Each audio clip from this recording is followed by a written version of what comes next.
Hello students, welcome to my class. Today I am going to teach you the poem The Lake Islay of Innisfree.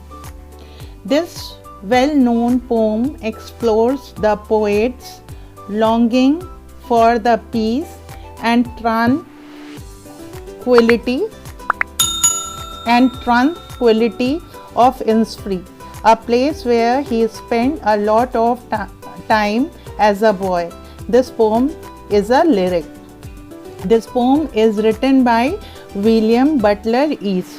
So ये pome जो है वो poet की मनोदशा बता रही है कि पोएट चाहते हैं कि वो शांति और मौन एकदम आइसोलेट कर लें अपने आप को, एकदम अकेलेपन में चले जाएं, ऐसी जगह चले जाएं जहाँ पर वातावरण एकदम शांत हो और मन को शांति मिल सके।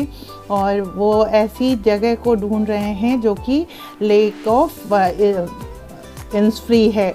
वहाँ पर ये जाना चाहते हैं क्योंकि वहाँ पर इनकी यादें हैं, बचपन की यादें, बचपन इन्होंने इस यहाँ पे बिताया है और वो वही पीस ढूंढ रहे हैं।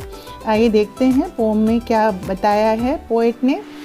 I will arise and go now and go to Innisfree and a small cabin built there of clay and vaults made.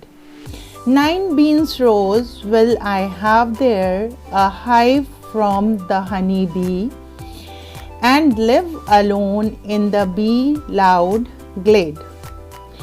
So first stanza में वो कह रहे हैं कि मैं यहाँ से उठूँगा, स्टैंड अप, अराइज का मतलब होता है स्टैंड अप, और कहाँ जाऊँगा, इन्निसफ्री पे जाऊँगा और वहाँ क्या करूँगा, एक छोटा सा केबिन, एक छोटा सा रूम बनाऊँगा, एक कमरा बनाऊँगा। किससे? मिट्टी से और वॉल्ट्स से। वॉल्ट्स क्या होती हैं? वॉल्ट्स होती हैं twisted sticks for making fence and wall, लकड़ियाँ, छोटी छोटी लकड़ियाँ जिससे घर बनाया जाता है। तो मिट्टी और घास फूस और लकड़ियों से वो अपना एक छोटा सा घर बनाएंगे। अब भाई घर तो बन जाएगा तो खाने के लिए भी कुछ चाहिए, तो वो क्या करेंगे, 9 बीन्स रो उगाएंगे। जैसे आलू उगाया जाता है वैसे 9 रो बनाएंगे, मेड़ियाँ बनाएंगे और उस पर बीन्स उगाएंगे। और साथ में क्या करेंगे, I have there a hive of honey bee, और कुछ ऐसा भी चाहिए उनको जो कि पेय पदार्थ हो, तो वो हनी कल्टीवेशन करेंगे, मधुमक्खी के छत्ते वहाँ पे ये करेंगे, कल्टीवेट करेंगे और हनी प्रोड्यूस करेंगे। तो वहाँ वो इन सब चीज़ों से करके अपने आप को शांति प्रदान करना चाहते हैं। ये सारी चीज़ें उन्हें पीस और ट्रांक्विलिटी देगी। And live alone in the bee loud glade, और वहाँ पर वो किसी और को नहीं चाहते हैं कि कोई और उनके साथ आकर वहाँ पर रहे। वो कहते हैं मैं वहाँ पर अकेला रहना चाहता हूँ इन मधुमक्खियों के गाने में। जो मधुमक्खियों का धुन है, बज साउंड है, उस बज साउंड में मैं, ग्लेड मतलब ओपन, क्लियरिंग, ओपन स्पेस, खुली जगह में, इन मधुमक्खियों की भनभनाहट में जो कि आवाज़ आएगी उसमें मैं अपने अकेले घर में रहना चाहता हूँ। And I shall have some peace there, for peace comes dropping slow, dropping from the vales of the morning to where the cricket sings. Their midnights all a glimmer and noon a purple glow and evening full of the linnet's wing. अब वो कहते हैं कि and I shall have some peace there, मुझे वहाँ पर शांति मिलेगी। और शांति एक झटके से नहीं आती, धीरे धीरे आती है। शांति जो है धीरे धीरे आती है, जो पीस है, जो कामनेस है, वो धीरे धीरे आती है। और कैसे आती है, कैसे मिलेगी? Dropping from the veils of the morning to where the cricket sing, अब वो कैसे आएगी, वो जो सुबह आएगी वो घूंघट उतारते हुए, जैसे मून राइज होगा तो धीरे धीरे जो आकाश है, आप अगर आकाश को ध्यान से देखें तो सूरज उगता है तो ऐसा ही लगता है कि दुल्हन घूंघट उतार रही है।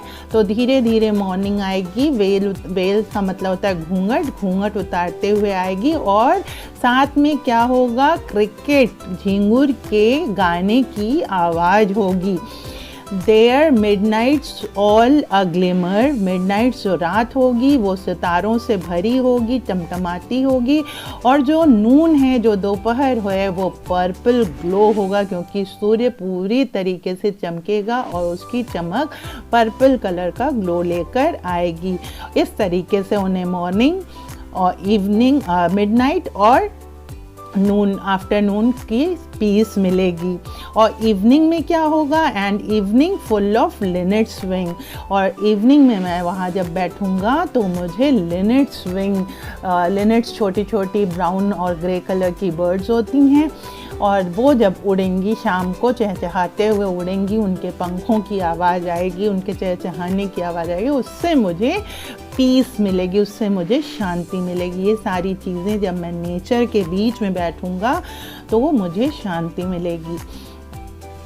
बच्चों देखिए यहाँ पर जो पोएट है वो नेचर की बात कर रहा है। हमने नेचर के साथ बुरा काम किया है, तो आज हमें नेचर किस तरीके से अपने लपेटे में लपेटे हुए, Covid and so many things, so we should not play with nature, because nature is very powerful and nature provides healing also. Healing यहाँ पर आप देख सकते हैं कि पोएट किस तरीके से कह रहा है कि मुझे ये सारी चीज़ें पीस देंगी और मैं सुकून से वहाँ पे रह सकूँगा। I will arise and go now, for always night and day. I hear the lake water lapping with low sounds by the shore.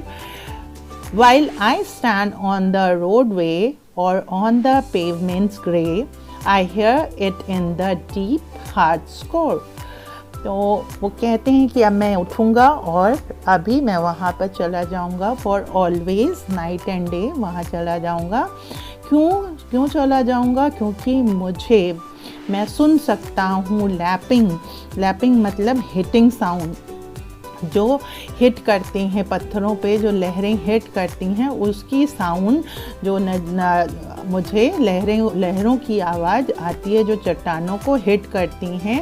While I stand on the road, मैं रोड पे खड़ा होता हूँ, चाहे पेवमेंट में खड़ा होता हूँ, तब भी मैं सुन सकता हूँ, जबकि मैं फार अवे हूँ, मैं बहुत दूर हूँ इंसफ्री से, लेकिन मुझे वो बचपन की यादें, जो पीस था, जो काम था, जो शांति थी, और वो अब भी सुनाई देती है। तो इसलिए मैं वहाँ जाना चाहता हूँ, मैं वहाँ जाऊँगा और मैं अपना जीवन शांति से बिताऊँगा। So this is the explanation of the poem.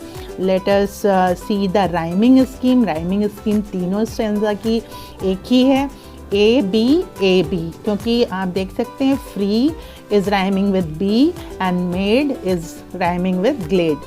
ऐसे ही सेकेंड में देखिए slow is rhyming with glow and sings is rhyming with wings. ऐसे ही थर्ड में है day is rhyming with grey and shore is rhyming with core. So A B. अब आइए देख लेते हैं कौन सा फिगर ऑफ स्पीच है। एलिट्रेशन है। एलिट्रेशन फर्स्ट स्टैंजा में कहाँ है, आप ज़रा ढूंढिए। मिला आपको? नहीं मिला? Have, hive, honey bee. H sound is coming. Have, hive, honey bee. तो ये आपका एलिट्रेशन है, ठीक है। और फिर रेपिटेशन है फर्स्ट और थर्ड लाइन में। I will rise and go now first line में, और लास्ट स्टैंजा की first line I will rise and go now. तो रेपिटेशन है। फिर पर्सोनिफिकेशन है veils of the, second para में सेकेंड लाइन देखिए, सेकेंड पैरा की second line, veils of the morning. अब वेल जो है एक औरत को रिप्रेजेंट करती है, एक औरत घूंघट ओढ़ती है, घूंघट डालती है, तो मॉर्निंग को एक औरत से कंपेयर किया गया है। मॉर्निंग को पर्सोनिफाई किया गया है, और इसी को मेटाफर भी हम लोग कह सकते हैं, क्योंकि कंपेयर किया गया veils of the morning, morning को वेल से कंपेयर किया गया है। तो दिस इज़ द थिंग।